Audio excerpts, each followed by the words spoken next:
Observa el reflejo de nuestra sociedad, de nuestra cultura, de nuestra gastronomía, de nuestra ciudad y nuestra arquitectura. Extradivarius. Temas diversos. Información extraordinaria. Extradivarius. ¿Qué tal? Bienvenidos. Esto es Extradivarius, temas diversos, información extraordinaria. Les saluda con mucho gusto Jenitzel Chávez y en esta ocasión me acompaña Darinka Rodríguez. Un gusto y les recuerdo que pueden seguirnos en nuestras redes sociales, en Facebook y Twitter, nos encuentran como Extradivarius TV. Recuerde que para nosotros es muy importante sus comentarios, anímense a comunicarse con nosotros, a hacer interacción. También, Darinka, tenemos una línea telefónica al 575-2222, extensión 46094, para que se animen a hablarnos o a dejarnos un mensajito tanto en Facebook como en Twitter. Así es, y que si usted le gusta nuestro programa, nos recomiende con sus amistades que también nos vean, por favor. Y bueno, Darinka, ahora para iniciar con este programa, fíjate que tenemos diversas secciones, tenemos ahora sí que mucha información, está con nosotros Los Quehaceres del Sur. Así es, también está En el Camino Andamos. Tenemos De Ollas y sus Herbores. Ajá. Y bueno, al final de este programa también tendremos una entrevista. Muy interesante, por cierto, para que no se la pierda. Y bueno, pues vamos a iniciar, Darinka. Fíjate que vamos a iniciar con la sección de Los Quehaceres del Sur. En esta ocasión, el equipo, esta producción, nos trajo pues una producción diferente. Ahora tenemos otro oficio. Que es el del taquero, ¿no? Así es, vamos a verlo. Muy rico. ¿Qué les parece si mejor vamos a verlo y ahorita platicamos un poquito más de este video? Muy bien, pues vamos a verlo.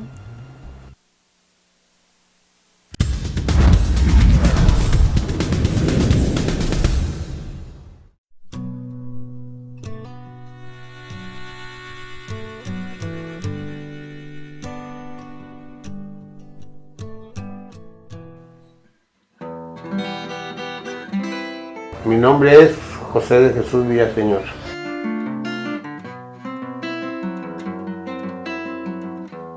Bueno, yo soy comerciante desde chico. El comercio lo he trabajado desde los 8 años.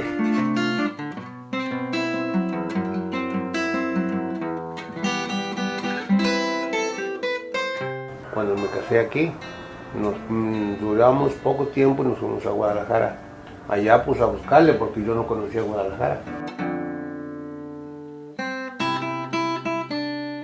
Trabajando en una cosa, trabajando en otra. Un día le dije a mi señora, ¿sabes qué, Prieta?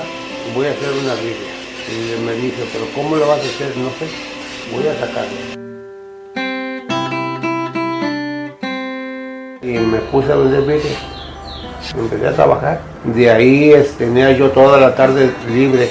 Y entonces dije yo, no, pero no puedo estar nomás con esto. Necesito hacer otra cosa.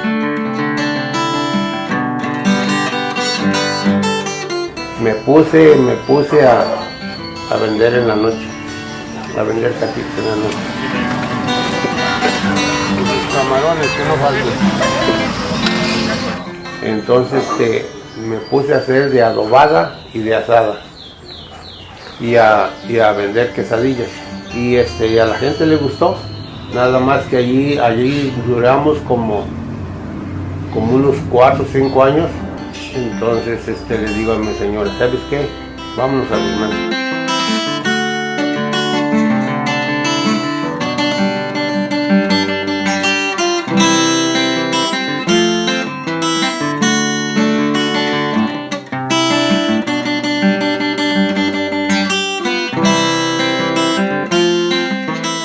Estaba pues ahí en la esquina de San Isidro para trabajar.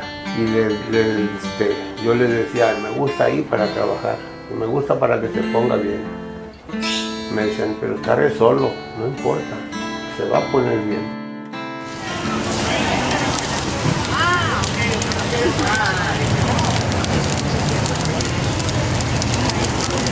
Aquí duramos como unos 5 o 6 meses y se vino la fiesta de San Isidro.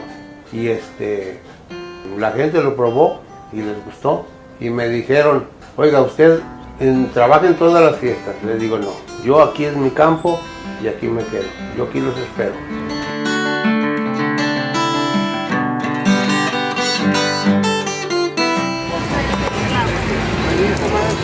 Mira, ¿dónde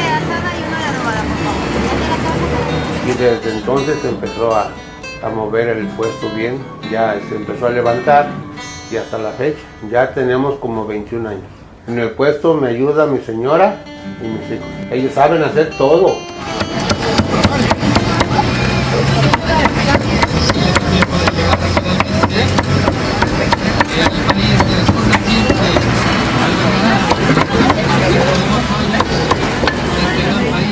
La gente te levanta y trata mal a la gente y la gente te tumba.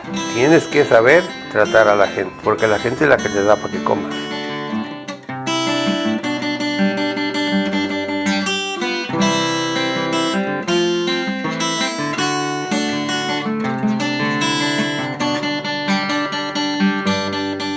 Para mí el puesto es lo mejor y la atención a la gente. Pues yo les daría las gracias por el tiempo que me han aguantado.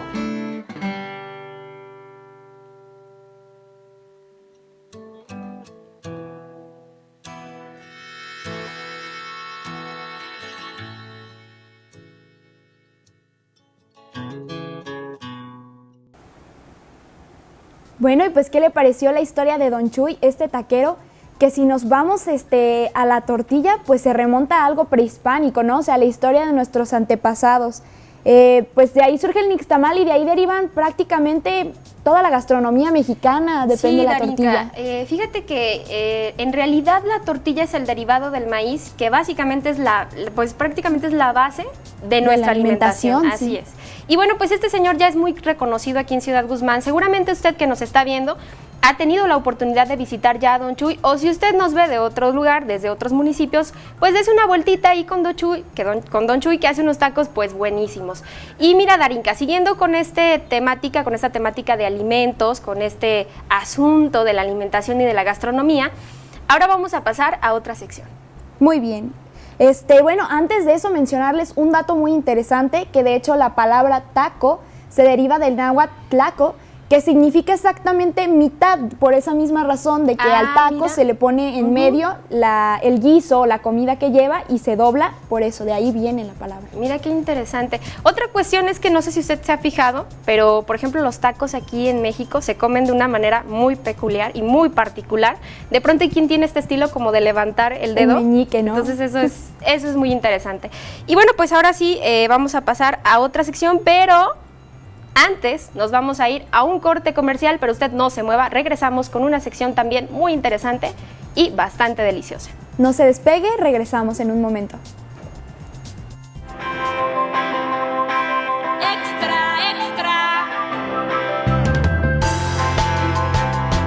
Extradivarius.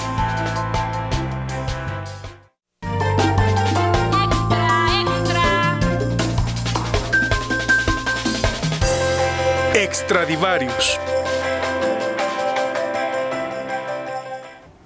Ya estamos de regreso aquí en Extradivarius, temas diversos, información extraordinaria. Qué bueno que nos sigue acompañando y mire, antes de irnos al corte vimos la entrevista que hizo el equipo de Los Quehaceres del Sur a Don Chuy, un taquero que pues ya lleva más de 20 años de experiencia. Y pues déjeme decirle que el oficio del taquero es quizá uno de los oficios más extendidos en el país. De verdad que, bueno, aquí al menos en Ciudad Guzmán hay muchísimas taquerías y, bueno, al menos a mí en lo personal me llama mucho la atención cómo tienen ya esta técnica del cuchillo tan dominada que son capaces de preguntarle, oiga, ¿y usted de qué quiere sus tacos? Y sin voltear a ver incluso lo que están picando, ¿no? Entonces es impresionante la práctica que ya tienen algunos taqueros para picar la carne y hacer los tacos. Así es, Ana. Y uno de los oficios más queridos también, ¿no? Sí, claro. En primer lugar, queridos los tacos y queridas las personas que hacen el oficio. Y sobre todo Don Chuy, que él mismo dice, ¿no? En la entrevista que hace, que lo más importante son sus clientes, la gente que va, que la gente te levanta, la gente te tumba. Al fin y al cabo, este taquero pues vive para la gente y la gente es la que le da el sustento a él y a su familia. Sí, y bueno, pues queremos recordarles que ustedes pueden hacer contacto con nosotros a través de las redes sociales. Estamos en Facebook y en Twitter como Extradivarius TV. Ya está apareciendo toda la información ahí en sus pantallas para que se comuniquen con nosotros. También tenemos una línea telefónica, es el 575-2222, extensión 46094. Recuerde que para nosotros son muy importantes sus comentarios. Así es, y bueno, pues ¿qué te parece si ya vamos a ver la siguiente sección que también Vamos a abordar un tema acerca de comida, que es de ollas y sucerbores. Seguimos con la comida. El día de hoy Extradivarius tiene hambre. Y bueno, hoy queremos compartir con ustedes, con esta sección de ollas y sucerbores, una entrevista también que tiene que ver con el chile de uña. ¿Qué le parece si mejor vamos a verla y después platicamos sobre esto? Muy bien, vamos a verla.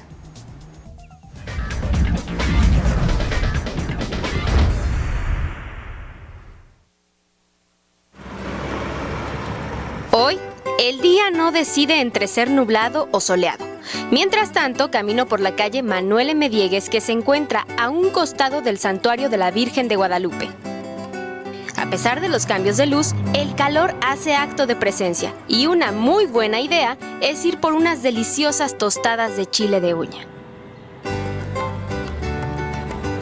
En el número 144 de esta calle vive un grupo de hermanas conocidas como Las Cucas, llamadas así por el nombre de su padre, Don Refugio del Toro.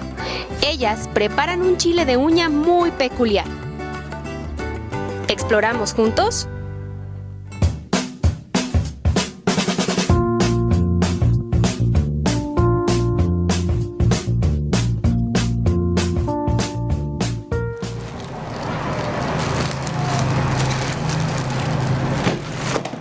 Ellas son Marta y María del Toro.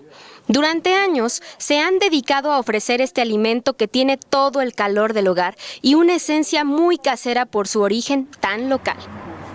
El chile de uña se reconoce como un platillo guzmanense. Y si no me podría decir, hacer como memoria de más o menos cuántos años lleva. Usted ya me dice que son varios, ¿no? Pero más o menos. Como 16 años tenemos, ¿verdad, María? Por año. Sí, como 16 años. Empezamos como en el 2000. Fue un 14 de febrero, ¿verdad?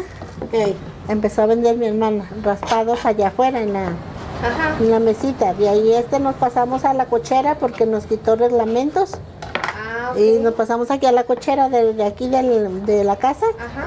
Y de ahí ya aquí acondicionamos el localito y ya nos venimos para acá. Y ya poco a poco fueron incorporando más cosas, ¿no? Sí. Porque veo que es como una tienda tipo abarrote también. Tiene tantito abarrote, sí. Así es. ¿Ya cómo lo quiere? De 25, ¿verdad? Sí, como el que me dan. Toma.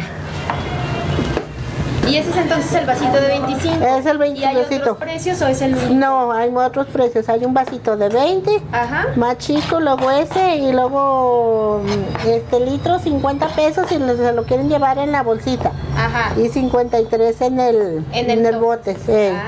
O hay personas que traen su molde. Ok.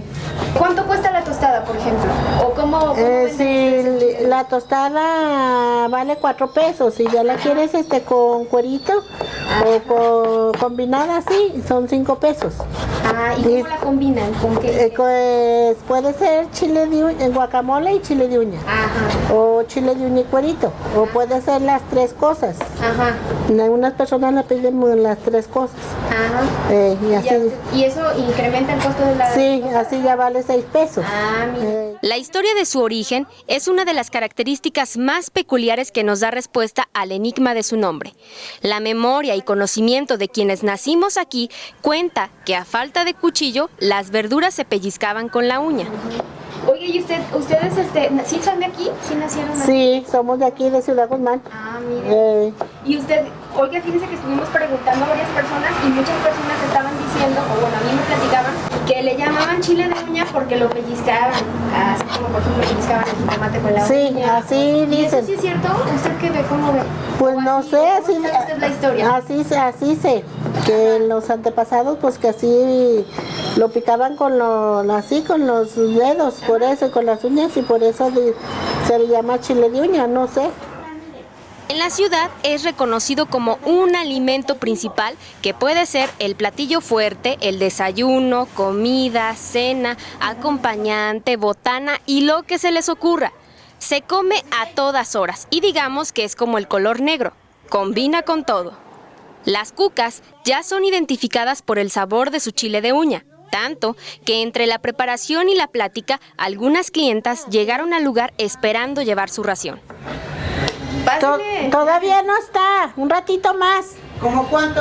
Unos 20 minutos, yo creo. Gracias. Ándale, sí. Doña Tere, ¿qué quería chile? También chile de uña, pero de lo que sea, del que sea, denme.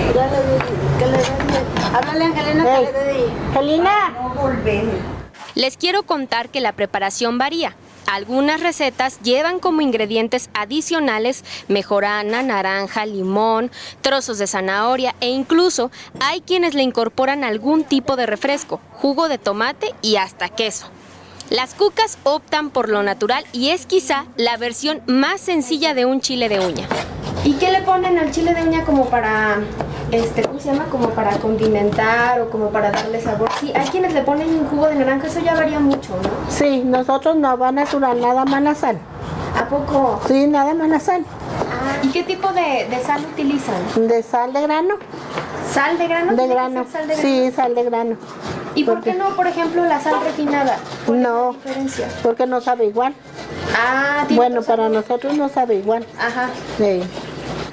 Como ahí, ¿o usted dónde considera que está el sabor del chile de uña que ustedes hacen? Pues será en los chiles, porque lleva aquí nosotros le ponemos de 3 chiles. Ajá, Le lleva chile serrano. ajá. de ¿Es el chile verde nada más entonces? No. Y luego el que va picado es de este chile jalapeño Ajá. y chile de ¿cómo se llama? Habanero. O sea, ¿lleva 3 chiles? Lleva 3 chiles. Ándale, no sabía también eso. Lleva 3 Entonces, chiles. serrano, habanero. Y jalapeño. Jalapeño. Aquí se prepara con bastante jitomate, tomate, cebolla, cilantro, los 3 tipos de chile y sal, que por cierto va muy bien calculada. Lo demás es revolver para que se desjugue y se mezclen los olores. Después, un paso muy importante, la previa degustación de una experta para garantizar su sabor. Pues ya se ve el caldito, miren. Ay, qué delicia. Una vez listo, lo que sigue es degustar esta delicia. Digo, ya me llegó el olor hasta acá, pero es que huele sabroso. A ver, ¿quién gusta? Él. A ver, ahora sí. Ahí va, ¿eh? Ey.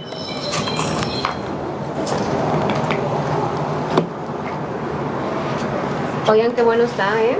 No siento como que le haga falta la naranja. La naranja o ajá. limón, ¿verdad que no? Que yo siempre estoy como... soy muy ácida, ¿no? Sí. Tengo gustos muy ácidos, no, está muy bueno. Su sabor es entre saladito y con un ligero acidito, algo sorprendente ya que no lleva ni una gota de limón. Tal vez su sabor está en la variación de chiles o simplemente en el sazón de esas manos. Incluso otro factor es el tipo de jitomate que se utiliza. Doña Marta y Doña María conocen muy bien algunas variaciones de esta verdura. Y el jitomate más bueno es el del campo abierto. ¿Ah, sí? Que el del Este es invernadero. invernadero. Ajá. Porque ya ahorita no hay campo abierto por la lluvia. Ajá. Por la lluvia. Tengo como unas 3 semanas o 4 que están trayendo de invernadero. Ajá. Pero el más bueno es, para mí, Ajá. es del campo abierto, es más macizo. Ah. Queda más entero. Ajá.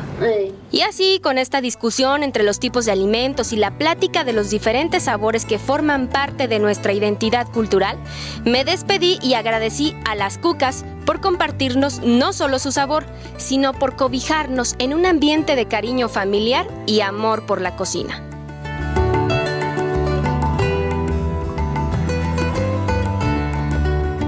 Nos vemos en la próxima cocina.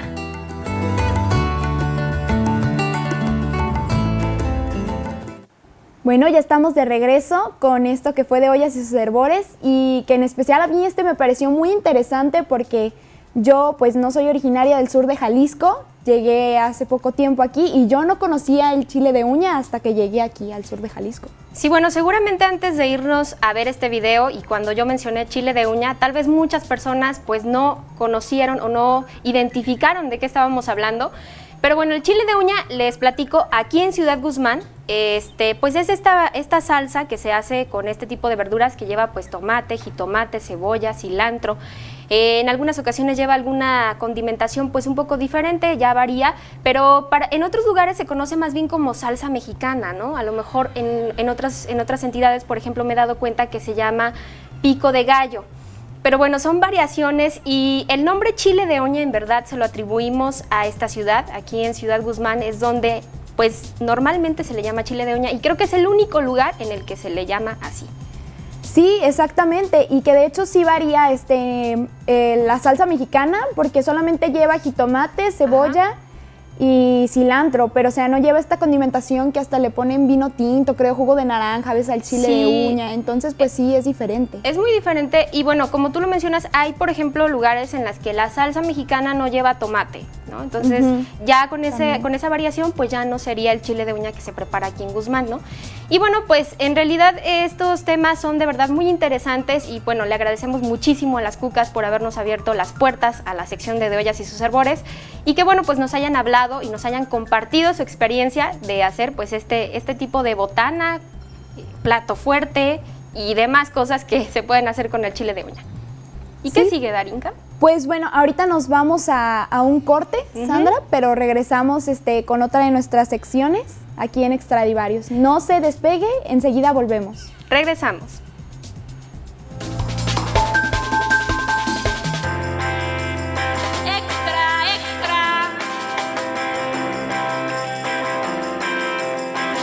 Extradivarios.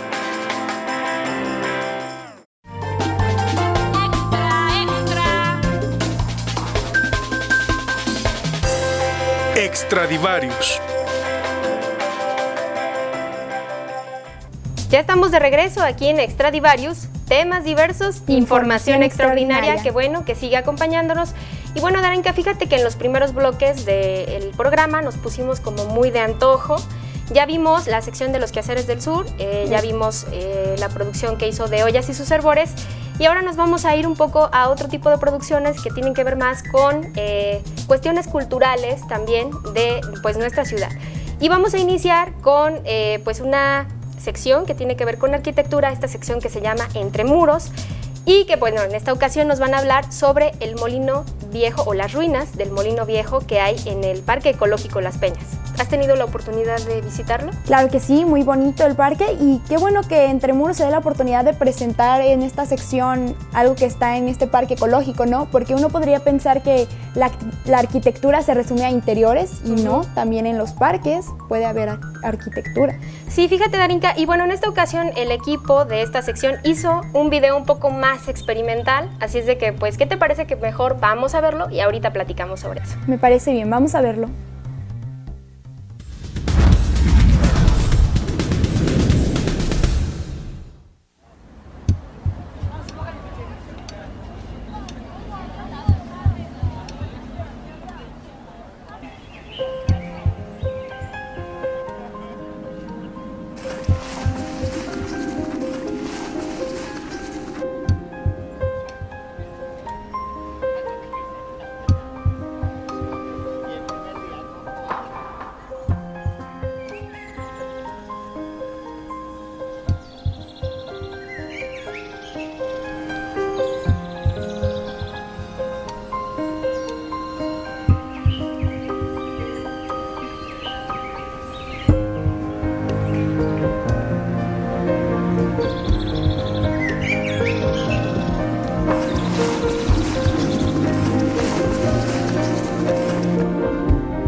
estamos de regreso. ¿Qué le pareció este video? Un poco diferente a los que nos tenían acostumbrados en la sección, pero en lo particular me agradó bastante cómo nos presentaron el molino. Sí, bueno, era lo que les mencionaba antes de irnos a ver esta sección, pues tiene una estructura un poquito diferente. Ahora ya no nos platican en voz en off lo que está sucediendo ahí. Pero bueno, si se dieron cuenta, pudimos apreciar un poco cómo están lo que quedó de la construcción de lo que fue el molino. Y fíjate, Darinka, que bueno, este molino pues fue muy importante en su momento cuando fue construido aquí en lo que es pues el Parque Ecológico Las Peñas. Y bueno, pues hay unas leyendas por ahí que tienen que ver con la ciudad y bueno, que tienen que ver específicamente con el molino.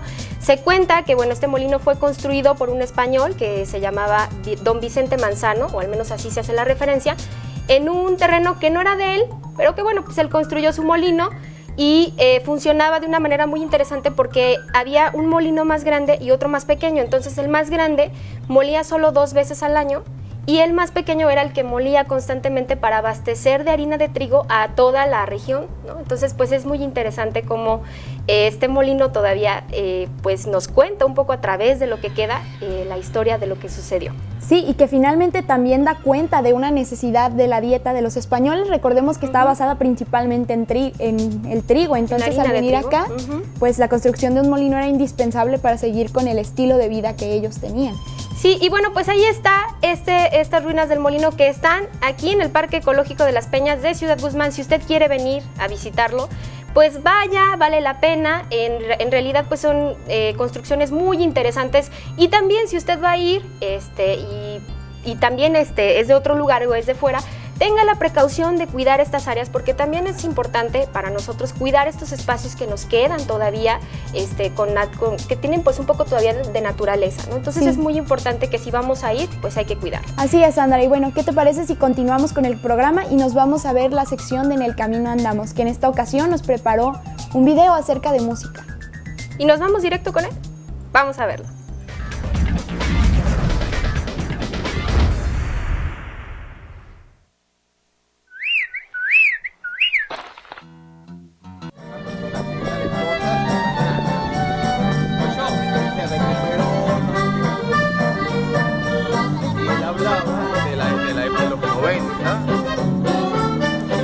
Los caminantes no podemos concebir una existencia plena sin la música, sin esa peculiar sinfonía que brota a borbotones, rasgando la guitarra o soplando la trompeta.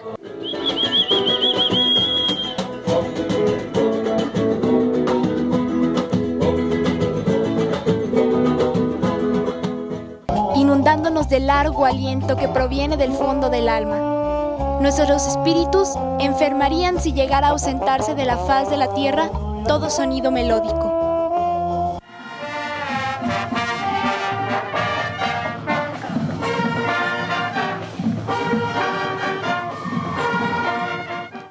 Los cantos de nuestros ancestros aún resuenan en esta tierra, nos conectan con nuestras raíces, y mismas que nos dolería perder. Afortunadamente, el sonido de las sonajas de nuez y de las flautas nos atan a la sangre prehispánica y salvan nuestra historia del olvido.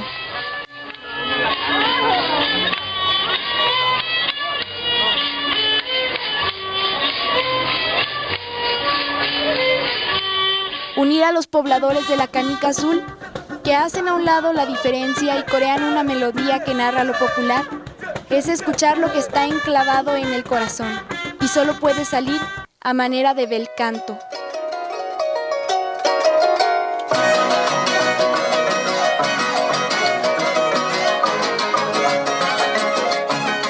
¿Puede llorar una guitarra? ¿O gritar una trompeta?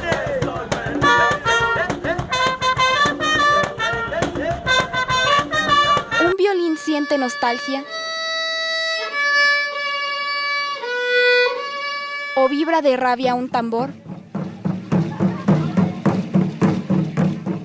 Si nuestras manos les dan vida a los instrumentos, pueden cantarnos al oído las historias de nuestra tierra, gritar nuestras luchas y parir nuestros dolores. Son tus ojos, Zapotlán, ventanales de maíz, cristales, verdes cristales, que arrancados de raíz se tornan tierra. La poesía se torna en acordes y los acordes nos alimentan como jamás podrá hacerlo el pan.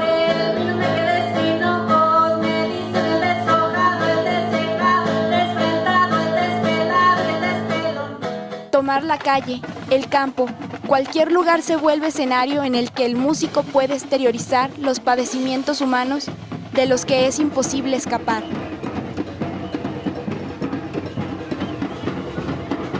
Hacer que el acordeón respire la rutina y que el violín conmueva al transeúnte, obligándolo a mirar la vida y parar la repetición esclavista que el mundo moderno impone.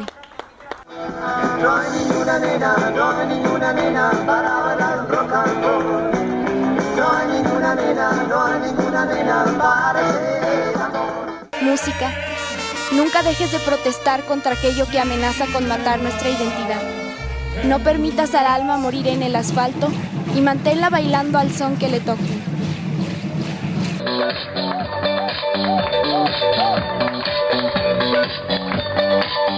No olvide estas instrucciones.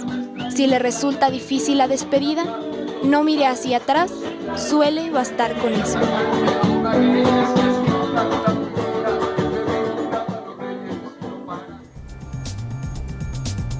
Y bueno, pues acabamos de ver la sección de En el Camino Andamos, que en esta ocasión pues nos ofrece, o más bien nos hicieron una cápsula que tiene que ver con la música. Qué interesante, Darinka. ¿Qué haríamos sin la música? Pues, no sé, es una necesidad humana, ¿no? La creación artística y especialmente la creación musical, y que engloba varios aspectos de los que sería muy interesante conocer más acerca de la música. Y fíjate que la música pues es uno de los elementos que normalmente nos acompañan en nuestras actividades diarias, aunque a veces pues no nos demos cuenta. Pero bueno, por ejemplo, en lo personal, soy alguien que pues si no está escuchando música o si no tiene alguna melodía, pues de pronto sí se me apagan los ánimos o no estoy haciendo las actividades con la misma intensidad. Entonces pues aquí nos damos cuenta lo importante y lo indispensable que puede ser escuchar música, ¿no? Sí, de acuerdo contigo completamente, Sandra, y que finalmente también forjan una identidad. Entonces, algo muy importante de la música, algo vital para los seres humanos. Y fíjese que justamente para seguir hablando de la música, en el bloque que sigue nos va a acompañar un experto en música para hacer una entrevista y para platicar un poco sobre lo que engloba la música, y para que pues usted nos acompañe, por supuesto, también, y para estar hablando un poco sobre esto. Recuerde que puede hacer contacto con nosotros a través de nuestras redes sociales, en Facebook y en Twitter. Ya están apareciendo todos los datos en su pantalla para que se comunique con nosotros. Mientras tanto, nosotros nos vamos al corte y regresamos con la entrevista. ¿Te parece? Me parece bien, regresamos.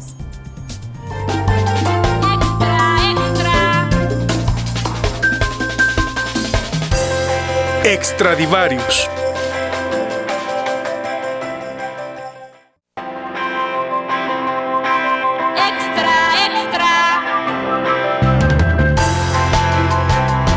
Extradivarius.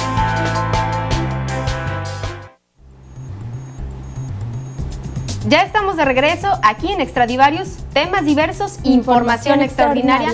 Qué bueno que nos siguen acompañando a lo largo de este programa. Le habíamos comentado por ahí que teníamos una entrevista y bueno, pues es el momento de platicar ahora con José Quesada Carriel. Él es etnomusicólogo y está aquí para hablarnos sobre música. Bienvenido, Pepe, muchas gracias. Gracias a ustedes por invitarme, a sus órdenes. Y bueno, pues vamos a iniciar con esta entrevista, Pepe. Primero, queremos saber, primero empezar a decirle a nuestro público que si bien recuerdan, en el bloque anterior, antes de irnos a comerciales, vimos esta cápsula que hicimos en El Camino Andamos, ¿no, Danica? Sí, correcto, acerca de la música, pero que englobamos desde términos muy generales, ¿no? Entonces ahora aquí tenemos a Pepe, que es etnomusicólogo y que nos va a ampliar un poco más los conocimientos acerca de todo lo que abarca la música, porque sabemos que no es nada más la composición musical, hay un contexto detrás, una necesidad humana. Y bueno, Pepe, ¿por qué no nos dices primero qué es la etnomusicología?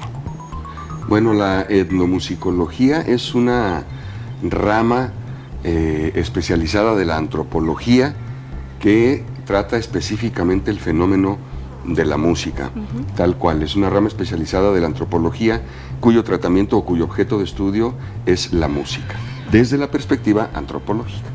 Que tiene que ver con este asunto de ver el contexto en el que surgen las cosas, ¿no? En este caso específico, la música. Es correcto. Digamos que para ver la música desde la perspectiva antropológica, habría que cambiar un poquito entonces la perspectiva, es decir, no tanto conceptualizarlo como música, sino como sonido. Y entonces entramos al asunto de la relación del ser humano con el sonido. O si lo queremos inclusive en términos, digamos, más científicos, la relación del ser humano con las ondas elásticas, que es todo el mundo acústico, porque en realidad lo que nosotros llamamos sonido lo definimos los seres humanos, ¿no? El sonido en realidad no existe afuera, existe en nuestra mente. Afuera existe la acústica, ¿no? Los eventos de las ondas elásticas, la acústica, pero nosotros no escuchamos todo, no oímos todo lo que pasa en el mundo. Claro, oímos en un rango específico, y a eso le llamamos sonido. Esa es la antropología del sonido, ¿no? Porque es el ser humano el que enmarca entonces el concepto del sonido. En ese concepto de sonido, en ese concepto de antropología del sonido, entonces ubicamos el concepto de música, que significa sonidos organizados. Cuando tú entonces comienzas a organizar sonidos, estás haciendo música. A lo mejor no te gusta a ti ese tipo de música, o a lo mejor te es muy extraña, ¿no? Si escuchamos la música china o no, la música de aquellos lados, no, como que no tiene mucho que ver con lo que nosotros escuchamos. ¿Por qué? Pues porque simplemente la organización de los sonidos es distinta en una cultura y en otra. Ahí ya planteamos el asunto antropológico y la perspectiva de la etnomusicología. Y en ese sentido, Pepe, platícanos entonces, ¿por qué es tan importante para los seres humanos la música? La música tiene es vital, más que importante, es vital para el ser humano. Una vez más, desde la perspectiva antropológica, es sonido, y es la manera en que vamos encontrando los seres humanos, la manera, digamos, inteligente y artística de organizar esos sonidos, encargados por unos especialistas creativos que se llaman músicos y músicas, es decir, hombres y mujeres que hacen música y que se dedican a organizar los sonidos de los instrumentos musicales para crear formas sonoras, formas musicales. Desde esa perspectiva, la música tiene un uso social, un uso antropológico y una función también, ¿no? Por eso es vital para el ser humano, porque la usamos y tiene una función en nuestra vida personal como en nuestra vida social. Y una de las funciones más importantes de la música podría ser la de dar identidad a un cierto grupo de personas, ¿no? Por ejemplo, ¿cómo tú describirías este proceso de identidad que se forja con la música de cierta región? Es muy interesante el tema que acabas de tocar, porque, por ejemplo, ¿cómo hablamos o qué sucede con la cultura de los migrantes, de nuestras familias? ¿Quién no tiene a alguien que esté viviendo en Estados Unidos? ¿Cómo funciona entonces eso? ¿Cómo funciona ese choque de nuestra cultura con la cultura sajona, que es la cultura de los Estados Unidos? Y es precisamente a través de ese proceso identitario, ¿no? Nosotros nos llevamos, como mexicanos, nos llevamos nuestra cultura, y ante el abayazamiento de una cultura mayor en ese sentido, ¿no? Que es la cultura sajona.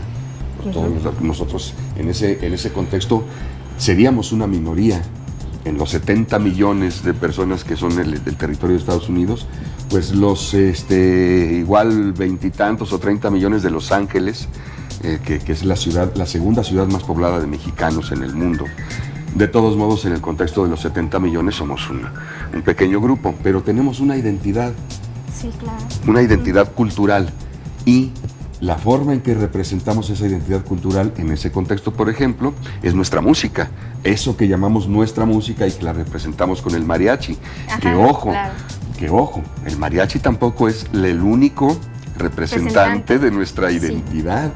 Eso se ha fabricado, se ha creado a través de los medios, ¿no? Desde los 1952 que aparece la televisión, principalmente, o si que vamos hasta atrás con la radio, en los años 20 desde la radio, se ha venido construyendo ese símbolo del mariachi y del son jalisciense como representativos de la cultura mexicana, pero estaremos de acuerdo en que la cultura mexicana es muy amplia, claro, variada, múltiple y por eso muy rica.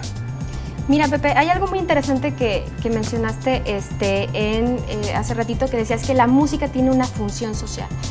¿Cuáles son esas funciones sociales? A lo mejor una es justamente sentirnos identificados, ¿no? Saber un poco cómo es nuestra cultura, quiénes somos. Pero además de ese tipo de funciones, ¿con qué otras cumple la música? El autor del que yo tengo, o de quien manejamos estas ideas en la etnomusicología, se llama Alan Lomax. Y él dice que las funciones de la música funcional, él dice en términos, la música es funcional en tanto está inmersa en cuantas situaciones humanas. Entonces las funciones son también inmensas. Es muy variable y es inmensas las funciones que se tienen. A diferencia, por ejemplo, de los usos. La identidad es un uso social. La usamos para identificarnos entre unos y otros. Ese es un uso. Pero dentro de ese uso hay funciones X, ¿no? O sea, tú puedes agarrar un día una grabadora y ponerle la música en la ventana de tu chica y ahí tienes una función para ti, ¿no? La función de la serenata. Sí. Incluso, por ejemplo, algo que me pasa ya de manera muy personal, a veces necesito música para poder hacer las actividades cotidianas, ¿no? Con un ánimo, pues ahora sí que muy arriba y con ganas de hacerlo. Eso también es otra función. Claro, eso es funcional. Para ti es funcional la música en ese sentido, te da ánimos, te levanta, te da energía. Ajá. Es que es impresionante, ¿ven? Porque es tan vital.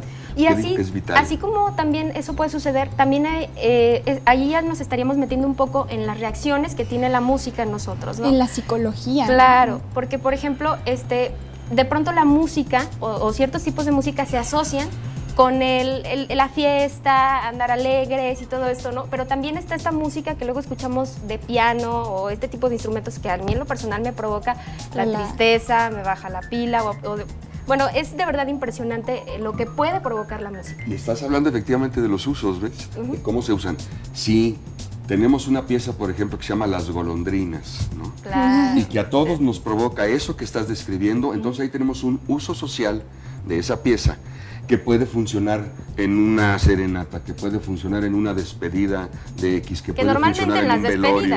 Sí, pero pues las despedidas, hay muchas despedidas, ¿no? Desde que el migrante que se va o el velorio de la pérdida, etcétera, donde tiene función esa pieza musical. Entonces ahí podemos ir encontrando precisamente todas esas reacciones y como decían ustedes también, es innegable e inevitable llegar a la parte psíquica y a la parte emocional con la música.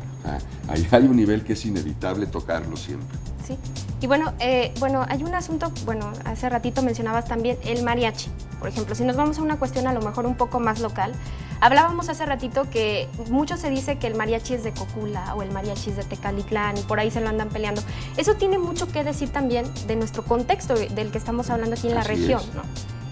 Y bueno, hablábamos por ejemplo de estas actitudes que hay en el mariachi, esta representación de la hombría, al momento de interpretarlo, el parado y todas estas cuestiones también que también tienen que ver con nosotros y con nuestro contexto. Entonces, ¿tú cómo lo concibes, Pepe? O sea, ¿cómo ves esta parte del mariachi? ¿Si es de aquí? ¿No es de aquí? ¿Cómo funciona este asunto de yo vengo a cantar y bueno, yo me imposto, yo esto? ¿Cómo es tu opinión? Bueno, la primera, ¿de dónde es el mariachi? Realmente no hay un lugar específico de procedencia. Ajá. En realidad es un fenómeno regional, de una región cultural, eso sí, ¿no? El mariachi, no se sepa que haya mariachis en Veracruz. Entonces, esta es la región cultural. O incluso los mariachis cambian de región, ¿no? Por ejemplo, si estamos hablando cerca a las tierras de Michoacán, el mariachi es más con arpa, ¿no? Entonces también tiene variantes. Las diferencias inclusive del sonido también, guitarra de golpe y arpa contra guitarrón y vihuela en Cocula, en fin. Entonces no es una localidad a la que se le asigna el origen del mariachi, sino a esta macrorregión que va desde Sinaloa hasta Guerrero. Y hay manifestaciones mariacheras disímbolas inclusive, o establecidas por cada región. Y en cuanto a la segunda que decías tú, la postura del charro y del mariachero y eso, sí, efectivamente, es un símbolo, sigue siendo el símbolo, Sí. el parado que tienen, ¿no?, los mariacheros. La manera de interpretar con la voz. Sacando el pecho para cantar, pero también lo que yo te comentaba off the record, ¿no?, afuera de cámaras. Es curioso que esa es exactamente la imagen que quieren dar, la del macho, pero las voces de los mariacheros son tenores, es decir, son las voces más agudas de las voces masculinas, no están en ese registro. Pues es una cosa, un detalle chicusco, chistoso, sí, nada más, porque en todo caso si son así, pues debería tener la voz de aquí, sí los hubo, ¿no? Sí hubo cantantes, Charro Avitia y un montón que sí tenían unas voces así, rancheronas y ásperas, pero el mariachi, si ustedes oyen a los mariachis, son voces agudas. Interesante. No había, bueno, yo al menos no me había dado cuenta de este asunto de que tú hablas, ¿no?, del tono de la voz. Incluso, por ejemplo, las mujeres que lo interpretaban, que también lo hablábamos por acá detrás de cámaras, que te decía que es muy interesante cómo las mujeres que de pronto quieren entrar a este género también tratan de imitar este tipo de voces, ¿no? Claro, es muchísimo más aguda, pero que también tienen esta representación de la figura con toda la seguridad. Sí, con toda. Fíjate que también esa es una creación comercial, ¿no? Ajá. De la tequilera. Lucha Reyes se llamaba. Ella creó ese personaje porque la actitud, sí había mujeres cantoras antes, en Los Gallos y en todo, ahí están los testimoniales de los viejitos ahora, sus hijos, ¿no? Que decían, no, pues cómo no, mi mamá cantaba en Los Gallos y de eso nos vivíamos, ¿no? Nos lavan ropa y mi mamá cantaba en Los Gallos, ¿qué tiene? Pero no era esa la actitud. O sea, sí eran mujeres, conservaban toda esa parte femenina a la hora de cantar. La parte ya masculinizada, machorra, ¿no?, de la cultura mariachera la trajo realmente la tequilera. Pepe, lamentablemente se nos agotó el tiempo. Estamos de verdad muy contentos de que nos hayas venido a platicar sobre la música aquí en Extradivarius. Esperamos que a usted le haya servido un poquito para adentrarnos a estas temáticas de la música y entender que la música habla mucho de nosotros y de nuestra identidad, ¿no? Así es, muchísimas gracias, Pepe, por ampliar nuestro contexto, nuestro conocimiento acerca de la música y todo lo que conlleva. Esperamos sus comentarios, que nos diga qué le pareció esta entrevista y bueno, nosotros nos despedimos, nos vemos hasta la siguiente emisión de Extradivarius. Hasta la próxima, muchas gracias. Adiós.